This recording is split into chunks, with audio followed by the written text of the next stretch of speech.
Ever get that feeling where you just want to understand a big idea, but you're kind of crunched for time? Oh, yeah, totally. That's what we're aiming for with this deep dive. We're taking this big topic in the Old Testament that might surprise you. Okay. It's about God's plan for, well, not just one nation, but for all nations. I like. And get this, right from the beginning. Okay, yeah, so we got a ton of great material on God, the nations, and the OT. Yeah. And we're going to pull out the juiciest bits and kind of like piece this whole story together. Right. Basically, we're going to trace how God relates to all people, like from the start. Okay.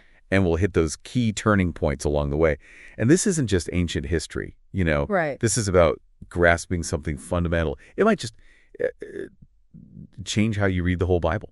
All right. Well, let's jump in because that initial takeaway is pretty huge. Okay. This idea that God caring about all nations, it wasn't just a New Testament thing, but it was like built into the story from the very beginning. Absolutely. Think about Genesis, right? Like the first few chapters. Okay.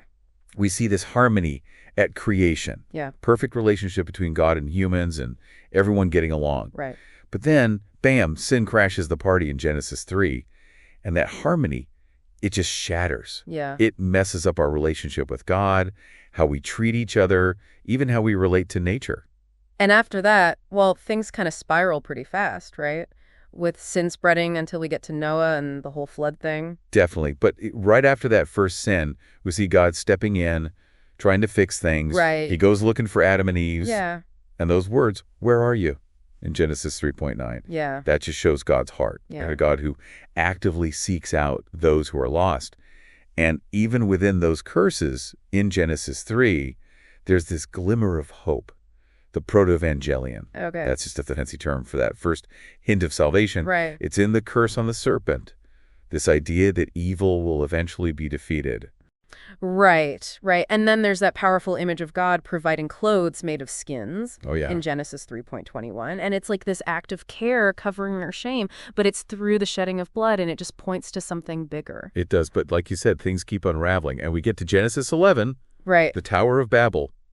So humanity, they have this one language, this shared goal, Yeah. but they decide to like make a name for themselves. It's like total defiance of God. And what Right. happens? Uh-huh. God mixes up their languages, scatters them all over the earth. Right. What they thought would bring them together just rips them apart. Yeah. Treats all those different nations we see today. It's like this moment of total chaos, like everything falling apart, and it kind of sets the stage for something new. And this is where things get really interesting. Okay. Because right after this picture of scattered nations in Genesis 11, we get the call of Abram in Genesis 12. Right. It's almost like God saying, okay, that didn't work. Let's try something else. One of the sources puts it like this. Abram's call is God's response to the problem of the nations. You see, Genesis 1:11, that's like the story of humanity failing to live in harmony with God, Right. failing to get along with each other. And then Genesis 12, that's the turning point. Yeah. God calls out this one guy, Abram, who becomes, the father of a chosen people. Yeah. But this super specific calling, it has a purpose that's meant for everyone. Right, right. And that purpose is spelled out in that promise from Genesis 12.1-3, right? Leave your country, and through you, all peoples on earth will be blessed. It's amazing. It's not just about Abram. It's about everyone. Exactly. God chooses Abram, promises him a huge nation and tons of blessings. But the big picture, all peoples on earth will be blessed through you.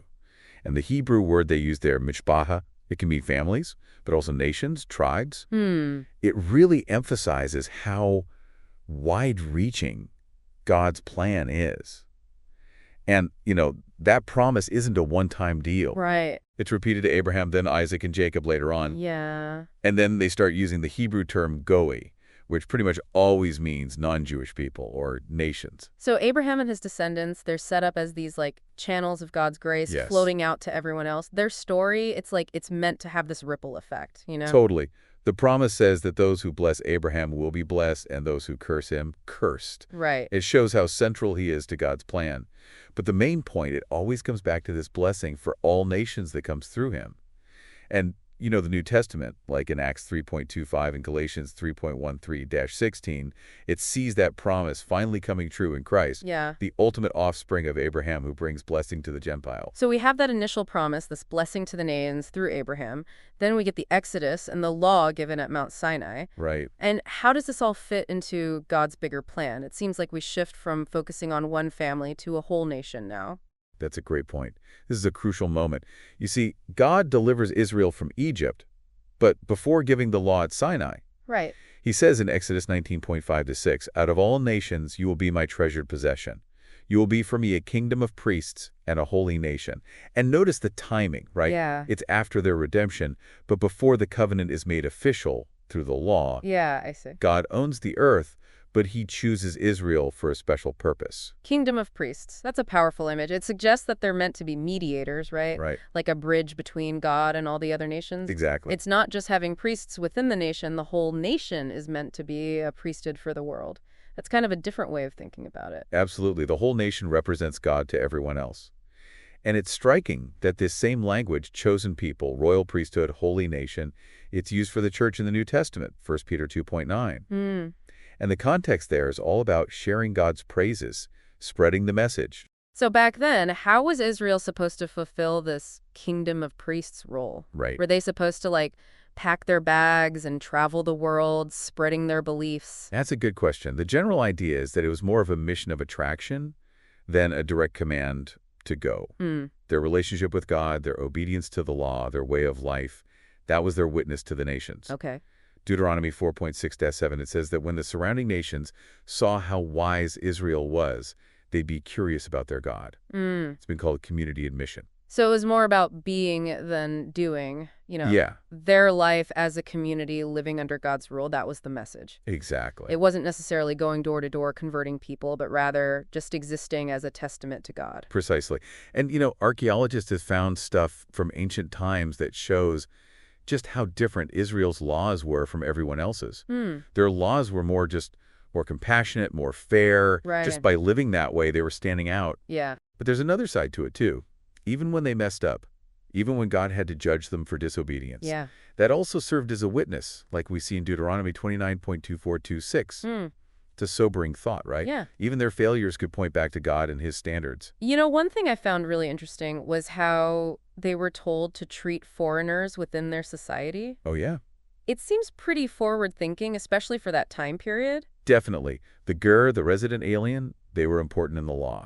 These people were often vulnerable, but the law of Moses gave them specific rights and protections. Right. It was against the law to oppress them. Yeah. No double standards. The same rules applied to everyone, Israelites and foreigners alike. Deuteronomy 10.17-19, it straight up says, God loves the ger Yeah. and commands Israel to treat them with compassion, reminding them that they were once aliens in Egypt too. So it wasn't just about treating them fairly. No. There was this expectation of including them in the community, right? That's Even in their religious life. You got it. Deuteronomy 31.12-14, it commands them to gather everyone together, including the foreigners. Okay. They were to hear the law, to learn to revere God. Hmm. So you see, even though they weren't sent out on missions the way we think of it, Yeah. by being kind to outsiders and letting them in on their faith, they were meant to be a light to the nations. Absolutely. Now let's shift gears to the Psalms. Okay. This is where we get this picture of God who is worthy of worship from all nations. Yes. The language in the Psalms, it just feels so universal. It really does. Even in the historical books,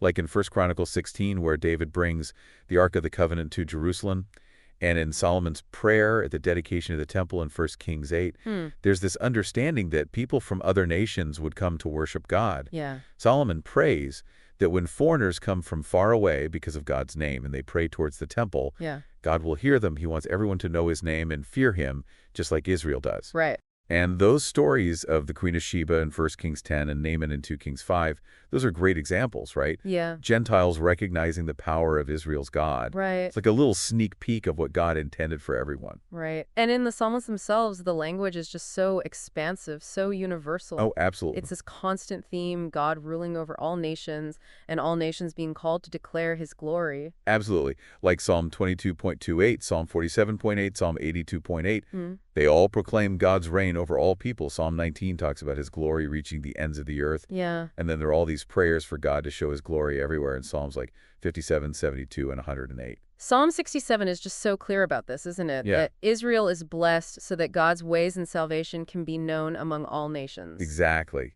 The way Psalm 67 is structured, it's key. Yeah. God blesses Israel first so that his ways and salvation can be known by everyone else.